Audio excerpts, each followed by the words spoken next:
తెలంగాణలో అత్యంత చీకటి రోజు అంటే నిన్న మొన్న మనం చూస్తున్నటువంటి రోజులని చెప్పుకోవచ్చు. కోట్ల మంది తిరుమల బాలాజీకి, తిరుమల వెంకటేశ్వర స్వామికి అత్యంత భక్తులుగా ఉన్నారు.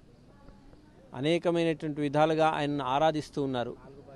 ఏ ప్రపంచంలో అయినా సరే, ఏ ఊర్లో అయినా సరే, ఏ దేశంలో అయినా సరే తిరుమల వెంకటేశ్వరుడు అంటే చాలామందికి ప్రీతి.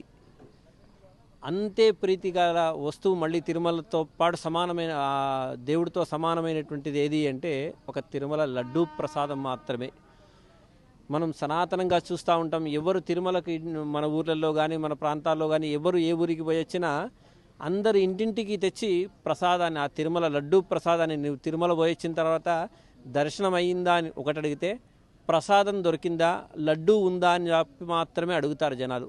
అంత విశిష్టమైనటువంటిది, అంత వైశిష్టం కలిగినటువంటి లడ్డూలో మూర్ఖులు హిందువుల మనోభావాలను దెబ్బతీయడానిక, హిందూ ధర్మాన్ని నాశనం చేయడానిక అర్థం కావడం లేదు. పూర్తిగా దీన్ని జంతు కళేబరాలతో నైవేద్యాన్ని సమర్పించి భగవంతుడికి అసలు మాట్లాడడానికి నోరు రావట్లేదు. మన హిందూ సమాజం మీద జరుగుతున్న దాడి ఇది. హిందూ సమాజం మీద ఎలాగైతే వాళ్ళని శాకాహారులు ఉంటారో వాళ్ళని మాంసాహారులుగా మార్చాలి, వాళ్ళని ఇది చేయాలనే ఉద్దేశం మీద ఇది చేస్తుంది. కానీ చాలా బాధాకరమైన విషయము. తిరుపతి లడ్డు చాలా పవిత్రమైంది.